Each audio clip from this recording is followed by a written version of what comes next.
ఈ కన్సల్టింగ్ పరంగా. రైట్ ప్రద్యుమ్న గారు, మళ్ళీ మీ దగ్గరకు వస్తా. ఒకసారి కూనిశెట్టి ప్రసాద్ గారి దగ్గరికి వెళ్ళాం. ప్రసాద్ గారు, సో మీరు ఆల్మోస్ట్ 2.5 డికేట్స్ వెనక వెళ్ళారు. అప్పటి నుంచి మొత్తం పరిణామక్రమం అంతా మీకు తెలుసు. ఆ రోజు క్రీమ్, మీరు వెళ్ళిన సమయంలో క్రీమ్ ఉంది. తర్వాత నెమ్మదిగా డైల్యూట్ అయిపోయి ఇప్పుడు 90% స్క్రాప్ అని ఓపెన్గా మాట్లాడుతున్నారండి హైదరాబాద్లో. నిజమేనా అది? అండ్ ఎలాగ ఇందాక నేను చెప్పినట్టు 9 కన్సల్టెన్సీలు హైదరాబాద్లో త్వరలో మూతపడిపోతున్నాయి. ఎందుకంటే యుఎస్ కాన్సులేట్ చాలా సీరియస్గా వాళ్ళకి వార్నింగ్ ఇచ్చింది. వాళ్ళు కరెక్ట్ చేసుకునే పరిస్థితి లేదు కాబట్టి రోగం బాగా ముదిరిపోయిన తర్వాత కాళ్ళు కొట్టేస్తారు. అలా వాళ్ళని దీని నుంచి అంటే మీరు నిష్క్రమించకపోతే మీ మీద లీగల్గా మేము చర్యలు తీసుకుంటామనే దాకా వెళ్ళింది. భారత ప్రభుత్వం కూడా ఇన్వాల్వ్ అయింది. ఒక్కసారి ఈ సినారియో వివరించండి ప్రసాద్ గారు. చెప్తానండి. అసలు కన్సల్టింగ్ ఇందాక కిరణ్ గారు చెప్పినట్టు కన్సల్టింగ్ అనే ప్రాక్టీస్ ఎప్పటి నుంచో ఉంది యుఎస్ లో. 1940s 30s నుంచి ఉంది. డెలైట్ ఇట్లాంటివన్నీ పెద్ద పెద్ద కంపెనీస్ అన్ని కన్సల్టింగ్ చేస్తుంటాయి. అయితే ఈ కన్సల్టింగ్ లో జనరల్ గా అమెరికన్ అంటే ఈ పెద్ద కన్సల్టింగ్ కంపెనీలన్నీ వాళ్ళు ఎట్లా పే చేస్తారంటే 30%, 33% అంటే 3/వంతు కన్సల్టెంట్ కి పే చేస్తారండి. 3/వంతు అంటే మీకు ₹100 వస్తే కన్సల్టింగ్ కంపెనీ ఒక క్లయింట్ కి, for example Delight, IBM Delight అనుకుందాం. ఐబిఎం దగ్గర ఒక ప్రాజెక్ట్ ఉంటే అది డెలైట్ వాళ్ళు మేము ఒక ఎక్స్పర్ట్ ని తీసుకొస్తాము, ఒక ఆ ఎక్స్పర్ట్ కి మీరు మాకు గంటకి $100 ఇవ్వాలి అని అంటే ఉద్యోగస్తుడికి, ఆ ఎంప్లాయీకి $33 ఇస్తారు. అది లెక్క. $33 అడిపిస్తే ఒక $33 అంటే డెలైట్ కంపెనీ నడిపించడానికి వాళ్ళ ఖర్చులు అవుతాయి కదా, వాళ్ళ ఎంప్లాయీస్ పెట్టుకోవాలి కదా. మీరు డెలైట్ కంపెనీ నడపాలంటే వాళ్ళ బిల్డింగ్స్, వాళ్ళ ఇన్ఫ్రాస్ట్రక్చర్, వాళ్ళ ఎంప్లాయీస్, వాళ్ళ జీతాలు, వాళ్ళ సేల్స్ అవన్నీ ఇవ్వాలి. ఇంకొక 33% మరి ప్రాఫిట్ ఉండాలి కదా, ఒక 3/వంతు ప్రాఫిట్ ఉండాలి. ఇప్పుడు డెలైట్ ఆ కంపెనీకి ప్రాఫిట్ రావాలి. సో అలా అంత ఉండేదాన్ని, అంటే ఈ కన్సల్టింగ్ అనేది ఒక 5-స్టార్ బిజినెస్. అది 5-స్టార్ బిజినెస్, ఎక్స్పర్టైజ్ సంబంధించిన బిజినెస్. అది ఇప్పుడు మీరు డెలైట్ దగ్గరికి ఐబిఎం ఎప్పుడు వెళ్తుందంటే వాళ్ళకి మార్కెట్లో ఎక్కడా దొరకనప్పుడు మాకు ఎక్స్పర్ట్స్ కావాలని చెప్పి వాళ్ళు అలా తెచ్చుకుంటారు. దాన్ని మీరు అన్నట్టు అక్కడి నుంచి ఇవాళ మురుక్కాలువ లెవెల్కి వచ్చేసింది అనమాట. అంటే ఐ మీన్ భాష, సారీ ఫర్ ద లాంగ్వేజ్. ఇవాళ ఎలాంటి పరిస్థితికి వచ్చిందంటే ఈ కన్సల్టింగ్ కంపెనీలు అంటే రూపాయల వచ్చినా సరే చాలా అన్నట్టు, అంటే కొత్త బిచ్చగాళ్ళు. అంటే ఏ ఉద్యోగము అంటే నాకు తెలిసి అమెరికా ఎట్లా కొట్లా H1 మీద వచ్చేసారు. ఏదో సర్టిఫికెట్ ఏదో ఇది చేసి అమెరికాకు వచ్చేసారు. వీళ్ళకి ఒక ముక్క కూడా ప్రోగ్రామింగ్ రాయటం చేతగాని వాళ్ళు కన్సల్టింగ్ కంపెనీ పెట్టుకున్నారు. అంటే వీళ్ళకి ఐటీ ఉద్యోగం ఎవరికైతే రాలేదో అలాంటి వాళ్ళు ఐటీ కంపెనీలు పెట్టుకున్నాడు. నాకు చాలా మంది వ్యక్తిగతంగా తెలుసు.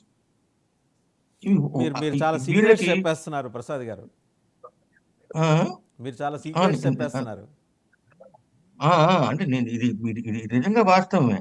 అంటే చాలా మంది ఈ బిజినెస్ లో డబ్బు సంపాదించిన వాళ్ళు పబ్లిక్ గానే చెప్తుంటారు, అయ్యా నేను డాక్టర్ని కాదు, నేను కాంపౌండర్ లాంటి వాడిని,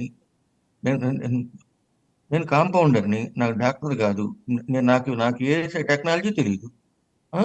డాక్టర్ గారి దగ్గరికి రకరకాల హాస్పిటల్లో కాంపౌండర్కి ఎవరు వచ్చినా వాళ్ళని ₹1 ఉంచుకొని నేను వాళ్ళని ప్లేస్ చేయడం, అదే మా పని.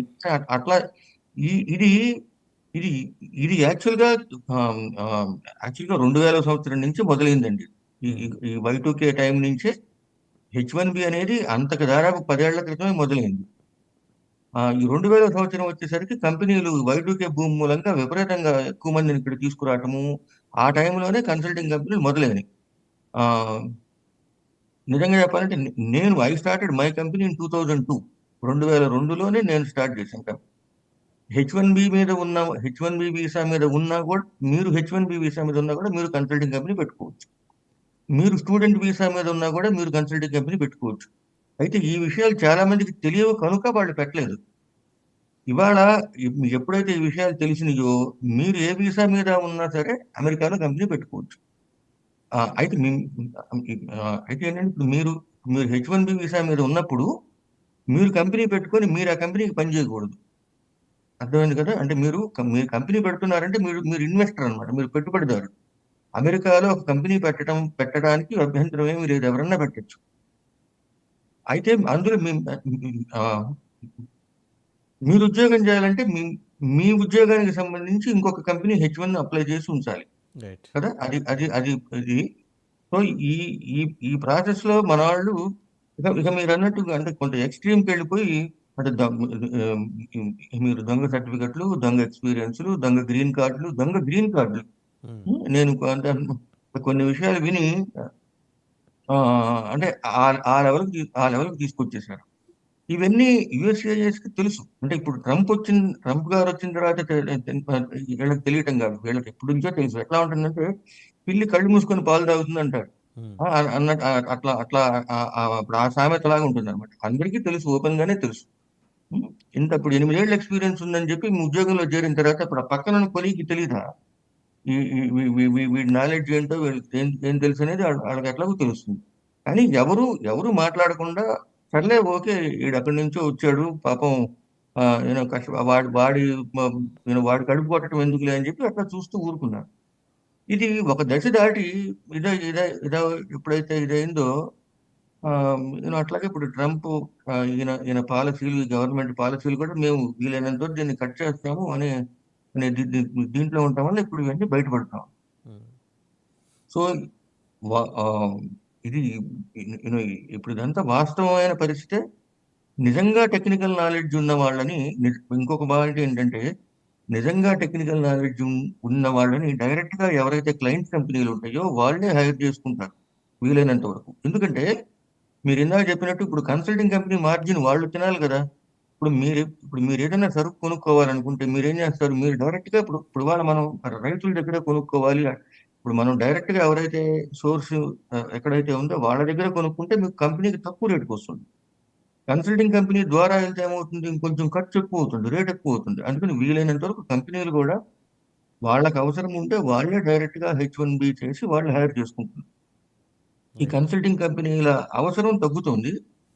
ఆ, మరి అంటే మన దేశంలో ప్రత్యేకించి హైదరాబాదులో ఉన్న కొన్ని కన్సల్టెన్సీలకు మసకబారిన స్థాయిలో బహుశా ఇతర దేశాల్లో ఈ రకమైన వ్యవస్థలు ఇంత అరాచకం ఉండుండకపోవచ్చేమో అక్కడ కంపెనీలు. అంటే since you are there in అంటే యుఎస్. ఇక్కడ చెప్తానండి. ఇప్పుడు ఎక్కడైతే మరి మంది ఎక్కువ ఉంటే మనం ఇండియా మొత్తం మీద హైదరాబాద్ అంటే ఇప్పుడు మీరు బెంగళూరు మార్కెట్ తీసుకుంటే బెంగళూరులో ఉన్న వాళ్ళలో తెలుగు వాళ్ళే ఎక్కువ. అంటే ఇప్పుడు మీ బెంగళూరు ఐటీ మార్కెట్ లో కూడా మొదటి నుంచి కూడా ఇప్పుడు బెంగళూరులో ఇప్పుడు మనకి ఇంతకుముందు ఇంజనీరింగ్ కాలేజీలు ఇక్కడ ఎక్కువ లేనప్పుడు మన తెలుగు వాళ్ళంతా కర్ణాటక, బెంగళూరు, కర్ణాటక, మహారాష్ట్ర ఇంజనీరింగ్ కాలేజీలకు వెళ్ళేవాళ్ళు. ఆ రోజుల నుంచి కూడా అంటే రాష్ట్రాలు వేరైనా కూడా మన తెలుగు ఐటీలో మన తెలుగు వాళ్ళ నంబర్స్ చాలా ఎక్కువ. ఓకే. సో సో మన వాళ్ళ నెంబర్ ఎక్కువ కాబట్టి ఎప్పుడైతే ఎక్కువ నెంబర్ ఉంటుందో అక్కడ కరప్షన్ కూడా అవకాశం ఆటోమేటిక్ గా ఉంటుంది. ఇప్పుడు మనం అమీర్పేటలో దొంగ సర్టిఫికెట్లు తయారు చేసే ఇది దొంగ సర్టిఫికెట్లు పట్టుకున్నారనే వార్తలు మనం చాలా సార్లు చూసే ఉంటాం ఇంతకుముందు. అంటే అసలు డిగ్రీనో ఒరిజినల్ డిగ్రీనో అసలుకి నకిలీకి తేడా తెలియకుండా డిగ్రీ సర్టిఫికెట్లు తయారు చేసిన ఇప్పుడు ఆ ఎక్స్పర్టైజ్ మన దగ్గర ఉంది. ఇవాళ యుఎస్ఏఎస్ వాళ్ళు డైరెక్ట్ గా యూనివర్సిటీస్ తో